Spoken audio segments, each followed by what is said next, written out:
I never imagined that a cheap plastic pregnancy test would be the sharp weapon that finally severed the bond with my family. I am Dakota, a 26-year-old warehouse manager who has spent her entire adult life raising 5 children that do not belong to me. I stood frozen in the center of our chaotic living room in Reno while stepping over piles of dirty laundry to watch my sister casually rub her stomach. She looked me straight in the eye with a smug grin to announce she was pregnant for the 6th time, even though she had not held a steady job in years. My stomach twisted with a sickening mix of nausea and absolute exhaustion because I knew exactly who was expected to pay for this new addition. I had just finished a grueling 60-hour work week only to come home and realize my sister expected me to sacrifice even more of my life for her irresponsible choices, while her boyfriend sat idly on the couch. I finally found the courage to tell her that I was done funding her lifestyle and would not pay a single cent for this new baby. Her expression instantly shifted from smugness to pure rage as she screamed that I was ungrateful and threatened to kick me out on the street if I refused to comply. That specific moment of betrayal was the final straw that pushed me to choose my own survival over her parasitic demands. If you have ever felt like you are carrying the heavy weight of the world while everyone else around you just takes advantage of your hard work, please hit that like button and subscribe to the channel right now to see exactly how I escaped this living hell. At 4 in the morning, the piercing sound of my alarm clock dragged me out of a fitful sleep before the sun had even touched the horizon of Reno. I forced my exhausted body out of bed because I knew that if I did not start the day now, the entire household would collapse into absolute chaos before breakfast. I stumbled into the kitchen to begin the daily marathon of preparing 5 separate lunchboxes while stepping over the sticky remnants of a party I never attended. Corbin had left a pyramid of empty beer bottles on the counter for me to clean up alongside the dirty dishes from his late-night snacking session. I silently cursed as I scrubbed the dried salsa off the table because I knew he would never lift a finger to clean up his own mess. The morning routine was a calculated military operation that required me to be in 3 places at once to get everyone ready for school on time. I reviewed the math homework for my 10-year-old nephew, Kellen, while simultaneously trying to braid the hair of my 7-year-old niece, Tegan, as she ate her cereal. My oldest nephew, Holden, was the only one who tried to help by gathering the backpacks, but even he looked exhausted from the constant noise in the house. I moved with frantic urgency because I had to leave for the warehouse in less than 30 minutes, or I would be late for my shift. I ran down the hallway to retrieve the diaper bag and paused for a brief second outside the master bedroom where Zara and Corbin were sleeping. The door was firmly locked to keep out the noise of their own children, while my 4-year-old nephew, Nash, screamed in his crib just a few feet away. It filled me with a cold resentment to know that they were sound asleep in a warm bed while I soothed their crying toddler and marshaled their older children out the door. I managed to drop the older kids at the bus stop and the younger ones at daycare before speeding toward the industrial district with my heart pounding in my chest. My shift at Apex Distribution Warehouse was grueling, but the physical labor felt easier than the emotional burden waiting for me at home. I received a notification on my phone during my lunch break that made my stomach drop because it was a final warning from Silver State Utilities. I drove home in a panic to find a bright red shut-off notice humiliatingly taped to our front door because the electric bill was 3 months overdue. I stood on the porch shaking with anger because I had given Zara $600 last week specifically to prevent this exact situation. I found a crumpled receipt in the overflowing kitchen trash can, which revealed she had spent the entire amount on designer maternity clothes instead of paying the bill. I had no choice but to transfer the money I had painstakingly saved for my next semester of college tuition to Silver State Utilities to keep the lights on. The day continued to spiral downward when West Summit High School called me just as I returned to the warehouse floor to finish my shift. My 13-year-old niece, Bryn, had been caught skipping class and getting into a verbal altercation with a teacher, which was completely out of character for her. I had to clock out early and lose vital hours of pay to sit in the principal's office because her mother refused to answer the phone. Bryn looked at me with teary eyes and confessed that she acted out because she felt invisible at home, since Zara only cared about the new baby. I held her hand and promised to do better, even though I was already drowning in responsibilities that were not mine. I dragged myself through the front door at 7 in the evening to find Corbin sitting on the couch watching sports while the kids complained they were hungry. I immediately went to the kitchen to boil water for spaghetti because it was the quickest and cheapest meal I could prepare after such a disastrous day. Zara finally emerged from the bedroom wearing her new clothes and complained that the house was messy despite doing nothing to clean it. We sat down to eat the pasta, but Corbin pushed his plate away with a look of pure disgust after taking a single bite. He told me the sauce was bland and asked why I had not prepared steak since he had a specific craving for red meat that evening. I looked at this grown man who had contributed absolutely nothing to the household and felt a surge of rage that nearly made me scream. He had the audacity to demand a premium meal while I had just spent my education fund to keep the lights on for his video games. 3 days after Zara's announcement turned the house into an emotional battlefield, the situation escalated from passive aggression to an organized intervention led by the family matriarch. I was folding a mountain of laundry in the living room when a heavy and authoritative knock on the door signaled the arrival of the one person Zara always called for backup. My grandmother, Grandma Gwendolyn, stood on the porch with her purse clutched tightly against her chest and a look of severe disapproval painted on her face. She did not come to help scrub the filthy floors or cook for her great-grandchildren, but rather to hold court in the living room and judge my lack of financial contribution to Zara's expanding brood. Zara sat next to Grandma Gwendolyn on the sofa with a hand resting protectively on her stomach, while Corbin lurked in the kitchen doorway like a silent enforcer waiting for his cue. Grandma Gwendolyn wasted no time in presenting her solution to the family's transportation problem, which apparently involved liquidating my personal assets for the greater good. She looked at me with cold eyes and suggested that I sell my reliable sedan so we could pool the money to put a down payment on a brand new 7-seater van for Zara. I stared at her in disbelief because that car was my only means of getting to the warehouse and attending my night classes to finish my degree. I tried to explain that I needed my vehicle to maintain the job that paid the household bills, but my logic fell on deaf ears because Grandma Gwendolyn believed family obligations superseded personal survival. She shook her head in disappointment as if I were a rebellious teenager rather than the only gainfully employed adult in the room. Grandma Gwendolyn leaned forward with a scowl and delivered the line that was clearly rehearsed before she arrived to guilt me into compliance. "Dakota, you are being so selfish. Your sister is carrying a living being inside her, and you only care about keeping a few pennies and that old car?"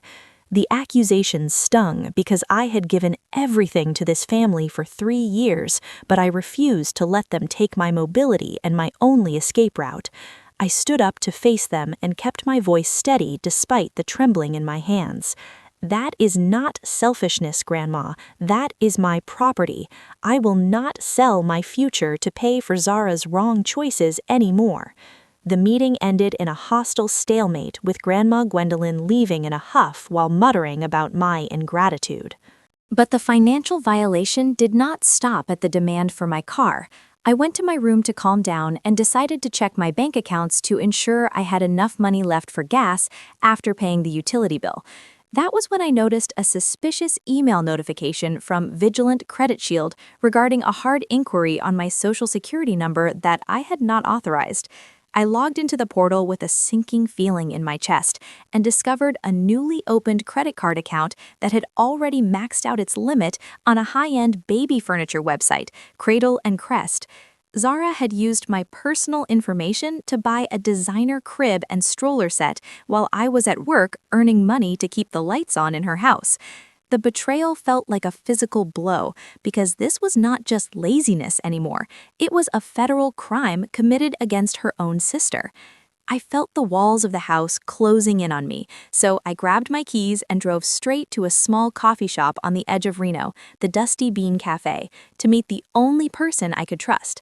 My best friend Fallon was already waiting at a corner table with a look of concern as I slammed the printed bank statement down in front of her. Fallon worked as a paralegal, and she reviewed the fraudulent charges with a sharp, professional precision that calmed my racing heart. She explained that Zara had committed identity theft and that I had to take immediate action before my credit score was destroyed forever. We sat there for an hour as she guided me through the process of calling the fraud department to freeze my credit and dispute the charges. Fallon looked me in the eye as I hung up the phone and gave me a warning that sent a chill down my spine. You have to be careful, Dakota. If they dare to steal your identity once, they will do it again. You need a way out right now. I drove back to the house that evening with a knot in my stomach, knowing that the war had officially begun. I walked through the front door to find Zara frantically typing on her phone because her transaction for the matching changing table had just been declined. She looked up at me with confusion that quickly turned into suspicion when she saw the icy resolve on my face. I walked past her without saying a word because I knew that saving myself meant I had to stop saving her. Exactly 1 week later, the atmosphere in the house was as tense as a string about to snap because the silence between Zara and me had become suffocating. I rushed home from the warehouse, not to start my usual second shift of cooking and cleaning, but to intercept the mail carrier because I was expecting a response that could redefine my entire future. I found a thick white envelope stamped with the logo of Nexus Dynamics Corporation in downtown Reno, sitting innocently in the mailbox mixed with the usual stack of overdue bills. I stood in the driveway with trembling hands as I carefully tore open the seal to reveal an acceptance letter for a paid internship in their systems analysis department. The salary offered in the document was more than double what I currently made at the warehouse, and it included a pathway to a full-time engineering career upon graduation. I felt a wave of pure euphoria wash over me for the first time in years, because this was finally my golden ticket out of poverty. I walked through the front door with a genuine smile that I failed to suppress, which turned out to be a tactical error on my part. Zara was waiting in the kitchen like a predator who sensed a shift in the power dynamic, and she snatched the paper from my hand before I could even set my keys on the counter. Her eyes scanned the document rapidly while her expression shifted from curiosity to a twisted form of jealousy that distorted her features.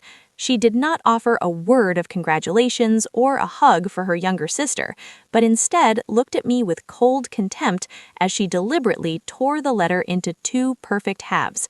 She dropped the pieces onto the dirty linoleum floor and dusted her hands off as if she had just disposed of trash. The ultimatum she delivered next was so audacious that it took my brain a full minute to process the sheer entitlement dripping from her words. Zara announced that I was required to withdraw from my college courses immediately and quit my warehouse job so I could stay home to manage the household. She claimed that with the 6th baby coming, she and Corbin needed to focus all their energy on finding suitable employment, which was a lie everyone knew they would never fulfill. Corbin was sitting at the kitchen table nursing a soda, and he chimed in with a smirk that made my skin crawl. He laughed at the idea of me working in an office and told me that a woman's place was in the home, taking care of the family rather than chasing foolish career dreams. The disrespect in that room was so thick I could taste it, but I refused to let them see me cry over the torn paper. I bent down to pick up the scraps of my future while Zara stepped closer to intimidate me with her physical presence. The air crackled with hostility as she realized I was not going to submit to her demands this time. Zara screamed at the top of her lungs, so loud that the neighbors probably heard her through the walls. "You think you are going somewhere? You owe me this house. I need you here to watch the kids so I can rest. If you walk out that door, do not ever come back." I stood up slowly and smoothed out the wrinkled paper in my hand while channeling every ounce of indifference I had left. I looked at the woman who shared my DNA but possessed none of my values and delivered the truth she was not ready to hear. I coldly looked straight into her eyes and said, "You are right, Zara. I will go, and you will soon realize the price of turning the only person helping you into an enemy." I turned my back on her to walk toward my bedroom, but Corbin decided he needed to have the last word to soothe his fragile ego. Corbin chuckled darkly and called out, "Come on, little girl, you will not last a week out there. You will eventually crawl back to apologize to us." I closed my bedroom door and locked it, but I did not start packing immediately because I knew they were listening for the sound of zippers or boxes. I waited until the house settled into a deceptive quiet before slipping out to the garage under the pretense of checking the laundry. The garage was dimly lit and smelled of oil, but it was the only sanctuary I had left in that suffocating property. I was startled when a shadow moved near the workbench, but I relaxed when I saw Holden stepping out from behind a stack of old tires.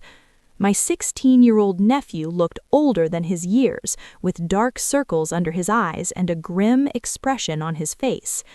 He walked over to me silently and pressed a small, battered notebook into my hands. I opened it to see pages of handwritten notes detailing dates and times when he had overheard Zara and Grandma Gwendolyn discussing plans to sabotage my financial independence. Holden told me that they planned to report my car as stolen if I tried to leave with it, and that I needed to get out tonight before they woke up. I looked at this brave young man who was sacrificing his own safety to protect me and realized that leaving was the only way I could ever become strong enough to come back and save him. At 12 o'clock that night, when darkness covered the entire suburban neighborhood of Reno, I initiated the final phase of my departure with the precision of a calculated military operation. I moved through my bedroom with the silence of a ghost because I knew that a single creaking floorboard could wake the light sleepers down the hall and ruin my chance at freedom. I bypassed my collection of sentimental trinkets and photo albums because I understood that emotional attachments were heavy anchors that would only drag me back into this toxic environment. I focused strictly on survival essentials by placing my laptop, birth certificate, social security card, and a week's worth of clothing into heavy-duty black trash bags. This was a strategic choice to ensure that if Zara or Corbin happened to look out the window, they would simply think I was taking out the garbage rather than moving my entire life out of their house. I crept down the hallway past the master bedroom where the faint sound of Corbin's snoring vibrated through the door like the growl of a sleeping guard dog. My heart hammered against my ribs with such intensity that I was terrified the sound alone would wake the baby sleeping in the nursery. I reached the kitchen door and found Holden waiting for me in the shadows, just as he had promised earlier that evening in the garage. He did not say a word as he grabbed two of the heaviest bags from my hands and led the way to my sedan parked on the street to avoid the noise of the garage door opener. We loaded the trunk in absolute silence under the dim amber glow of the streetlights, while the cold Nevada wind bit at our exposed skin. I turned to look at my nephew one last time and felt a crushing weight of guilt settle in my chest because I was leaving him behind to be the responsible adult in a house full of children. Holden stood there shivering in his thin hoodie, with his hands shoved deep into his pockets, while he tried desperately to maintain a brave face. He looked at the house that was more of a prison than a home, and then turned his gaze back to me with a maturity that no 16-year-old boy should ever have to possess. Holden stepped closer and whispered urgently into the cold night air. "Auntie, go.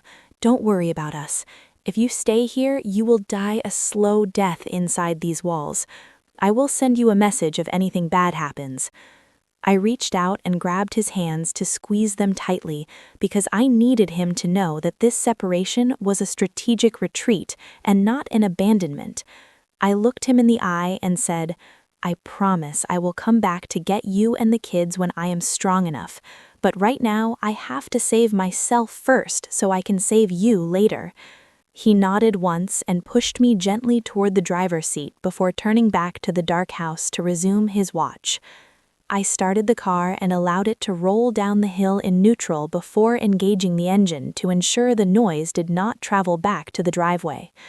I drove through the deserted streets of Reno with tears streaming down my face, but with a sense of relief so profound that it made me lightheaded.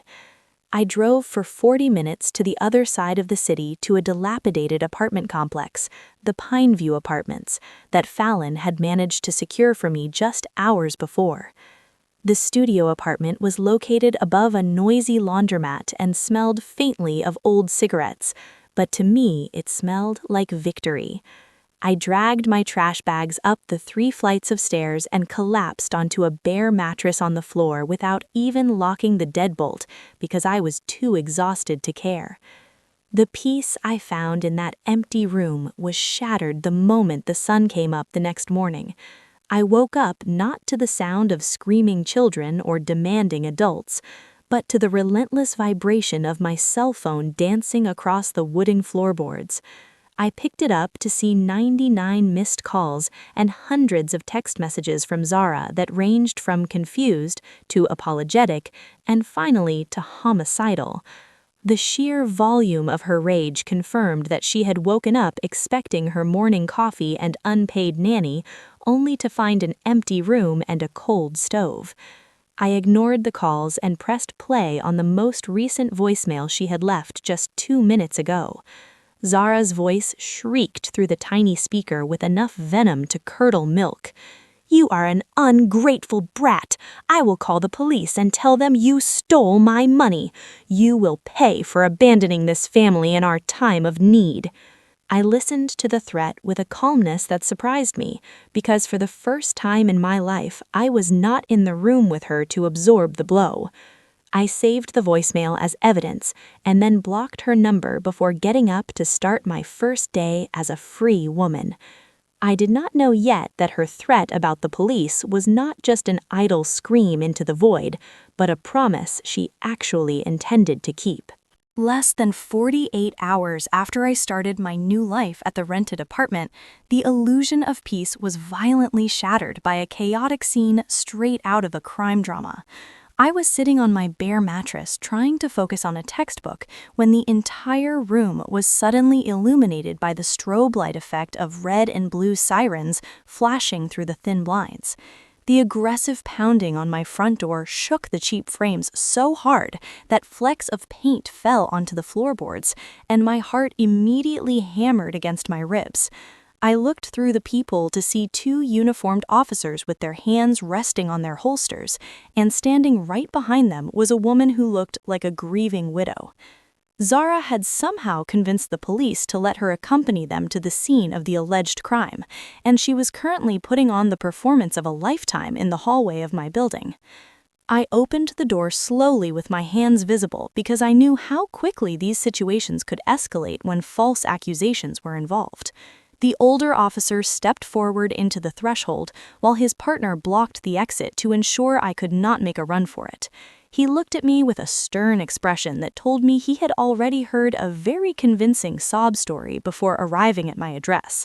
He wasted no time in laying out the charges that had been filed against me just an hour ago at the precinct. The officer cleared his throat and spoke with a voice that demanded absolute compliance. "Miss Dakota, we received a report asking for a welfare check on a minor and an allegation that you have stolen assets valued at $10,000. You have the right to remain silent, but I advise you to cooperate." I was stunned into silence for a moment because the accusation was so much worse than I had anticipated. Zara did not give me a chance to respond to the officer before she lunged forward from the hallway with tears streaming down her face. She pointed a shaking finger at me and screamed with such conviction that for a second, I almost wondered if I had actually done something wrong. Zara wailed at the top of her lungs while the neighbors began to peek out of their doors. "Arrest her! She's a thief! She took all the money I saved for my children, and she stole Grandma Gwendolyn's vintage diamond jewelry before she ran away." I took a deep breath to steady my shaking hands and stepped back to allow the officers to see the entirety of my studio apartment. The room was almost completely empty, save for my mattress and the trash bags containing my clothes, which clearly did not look like the hoard of a master jewel thief. I invited them to search my belongings because I had absolutely nothing to hide, and I knew that my innocence was the only weapon I had left. The officers began to rifle through my meager possessions, while Zara stood in the doorway smiling smugly through her fake tears because she thought she had finally cornered me. The tension in the room was thick enough to choke on until a breathless voice cut through the noise from the open hallway behind Zara. I looked up to see Holden standing there panting heavily with sweat dripping down his forehead as if he had run for miles to get here. He had likely hitchhiked or taken a desperate Uber ride the moment he heard his mother call 911 because he refused to let me go down for a crime I did not commit. Zara spun around with wide eyes because she had not expected her son to follow her to my sanctuary. Holden walked right past his mother without looking at her and held up his cracked smartphone directly to the police officer's face. His hand was shaking, but his voice was firm as he delivered the evidence that would shatter Zara's narrative. Holden looked at the officer and said, "Mom is lying. Here is the video I recorded last night. Mom hid the jewelry box under her own bed to frame Aunt Dakota." The officer took the phone and pressed play on the video, which clearly showed Zara wrapping the velvet box in a towel and shoving it deep under her mattress while laughing about how she was going to ruin my life. The atmosphere in the room shifted instantly as the realization hit the officers that they had been used as pawns in a family dispute. The younger officer stopped searching my bag and turned his gaze toward Zara, who was now backing away toward the stairs with a look of pure panic. The lead officer handed the phone back to Holden and turned to Zara with a completely different demeanor than when he walked in. He informed her that filing a false police report was a criminal offense and that wasting police resources on a personal vendetta would have severe legal consequences. Zara tried to stammer out an excuse, but her mask of the victim had completely slipped to reveal the vindictive narcissist underneath. She screamed that Holden was a traitor and tried to grab him, but the officer stepped in between them to protect the boy. I watched as the power dynamic flipped entirely, and Zara realized that her attempt to destroy me had just handed the authorities the perfect reason to investigate her instead. 2 months passed since the shameful incident at the police station turned my family's private dysfunction into a matter of public record. I had hoped that the humiliation of being caught lying to the authorities would force Zara to finally step up and become the mother her children deserved. However, without my paycheck to subsidize their lifestyle and my labor to maintain the household hygiene, the situation at my sister's house rapidly deteriorated from disorganized to dangerous. The police officer who had handled the false theft accusation filed a mandatory report with the Child and Family Welfare Agency because he was alarmed by Zara's unstable behavior and Holden's desperate video evidence. The investigation that followed peeled back the layers of neglect that I had been covering up for years. A caseworker arrived at the house for a surprise inspection and found conditions that were legally defined as uninhabitable for minors. There was black mold growing in the bathroom that no one had scrubbed in 8 weeks, and the refrigerator was completely empty except for a few condiments and expired milk. The electricity had finally been cut off again because Zara refused to use her own money to pay the bill I had settled months ago. The caseworker noted that the younger children, specifically Kellen and Nash, were showing signs of malnutrition and poor hygiene that could no longer be ignored. Corbin proved exactly how much his loyalty was worth. The moment the pressure from the government agencies became real, he realized that staying with Zara meant he might be held liable for child neglect or forced to pay for the mounting legal fees. He did not fight for his family or try to find a job to fix the mess he helped create. Instead, he waited until Zara was asleep one Tuesday night and quietly packed his bags.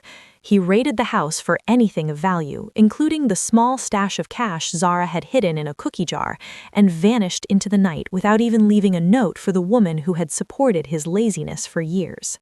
Zara woke up the next morning to find herself completely alone in a crumbling house with 5 terrifyingly quiet children and a court summons taped to the door. The legal hammer came down swiftly and without mercy during the emergency hearing later that week. The judge looked at the photos of the living conditions and the report from the caseworker with a grim expression that sealed the fate of the Miller family. Zara stood there trembling, not with maternal concern, but with the terrifying realization that her safety net was gone. The caseworker delivered the verdict that shattered Zara's delusion of control. The CFWA caseworker looked Zara in the eye and stated firmly, "Miss Zara, based on the sanitary conditions and your unstable psychological state, we are forced to execute an order to remove the children from this environment immediately." The children were placed into temporary foster care, with Holden being separated from his younger siblings, which was the one thing I had tried so hard to prevent. Zara was not only stripped of her custody rights, but also slapped with a sentence of 300 hours of community service and a hefty fine for filing a false police report against me. In a state of absolute desperation, Zara tracked me down to the corporate office where I was completing my internship. I was in the middle of a meeting with my supervisor when the receptionist called to say there was a hysterical woman in the lobby demanding to see me. I walked out to find Zara looking like a ghost of her former self, with disheveled hair and manic eyes. She spotted me and immediately dropped to her knees in front of the security guards and my colleagues, causing a scene that made my face burn with embarrassment. Zara grabbed the hem of my skirt and wailed loud enough for the entire floor to hear. "Dakota, I beg you, please tell them you will pay the rent.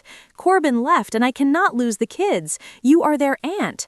She was trying to weaponize my love for the children one last time to save herself from the consequences of her own actions. I looked down at her and felt a profound sadness, but the guilt that used to control me was gone. I knew that giving her money now would not bring the kids back. It would only prolong her dysfunction. I stepped back out of her reach and delivered the final verdict on our relationship. "I raised them for 3 years, Zara, but you never acted like a real mother. This is the consequence you have to carry. I will not save you this time." I turned around and signaled for security to escort her out, leaving her sobbing on the marble floor while I walked back to my desk to continue building the future she had tried so hard to destroy. 6 months later, I stood on the top floor of an office building in Las Vegas, watching the neon lights flicker to life against the darkening desert sky. The silence in my corner office was not the empty and terrifying quiet of abandonment, but rather the luxurious peace of a life finally under my own control. I had completed my internship with top marks, and Nexus Dynamics Corporation had immediately offered me a full-time position as a junior systems analyst with a starting salary that exceeded what Zara and Corbin had made in 3 years combined. I lived in a modern apartment complex just 10 minutes away from the Strip, where the electricity never shut off, and the only person I had to clean up after was myself. The news about the rest of my family reached me through the grapevine of distant relatives who finally understood why I had left. Grandma Gwendolyn had suffered a mild stroke shortly after the court hearings because the stress of seeing her golden granddaughter humiliated was too much for her fragile health. Without my income to pay for her medications or Zara's willingness to care for her, she had been moved into a state-funded nursing home facility, Desert Sunset Care Home, on the outskirts of Reno. The facility was known for being understaffed and smelling of antiseptic, but it was the only option left for a woman who had alienated the only person capable of paying for better care. She had attempted to call me several times from the communal phone in the hallway, but I had blocked every single number associated with that part of my life. My focus remained entirely on the innocent victims of this tragedy, because I refused to let my nieces and nephews suffer permanently for the sins of their parents. I met with a financial advisor in Las Vegas and established a protected educational trust fund for Holden and his siblings that would unlock only when they turned 18. I deposited a significant portion of my monthly paycheck into this account to ensure they would have the tuition money I almost lost. The legal terms of the trust were drafted with absolute precision to ensure that Zara could never access a single cent of that money for her personal use. Holden was currently living with a foster family that actually encouraged his academic interests, and we exchanged emails weekly where I promised him that his future was secure as long as he stayed in school. The most satisfying closure came from knowing exactly where Zara had ended up after the dust settled on her destroyed kingdom. She was currently working the night shift at a 24-hour laundromat, Suds & Go laundromat, in a rough part of town to pay off her court fines and community service fees. I imagined her standing there under the flickering fluorescent lights, folding the dirty underwear of strangers, while her back ached from the manual labor she had always felt she was too good to perform. She looked 10 years older than her actual age, with gray hairs sprouting prematurely and deep lines of bitterness etched around her mouth. She was finally living the reality of a single mother with no skills and no support system because she had burned the only bridge that ever led to stability. I turned away from the window and picked up my leather portfolio to head into a meeting with the senior executives who valued my input and respected my boundaries. I caught my reflection in the glass of the conference room door and saw a woman who was no longer tired or afraid or burdened by guilt. I smiled at myself because I had walked through the fire of family betrayal and emerged on the other side as polished steel. I had reclaimed my name, my credit score, and my future from the people who tried to steal them. The elevator doors opened to reveal my colleagues waiting for me, and I stepped forward into my new life without looking back. This story serves as a stark reminder that shared DNA is never a valid justification for tolerating abuse or exploitation from the people who are supposed to love you. True family is built on mutual respect and support, rather than manipulation and parasitic demands that drain your spirit. Sometimes the most loving thing you can do for yourself and your future is to establish an unbreakable boundary and walk away from those who refuse to value your worth. Thank you so much for accompanying Dakota on this difficult journey from being a victim of family exploitation to becoming the architect of her own freedom.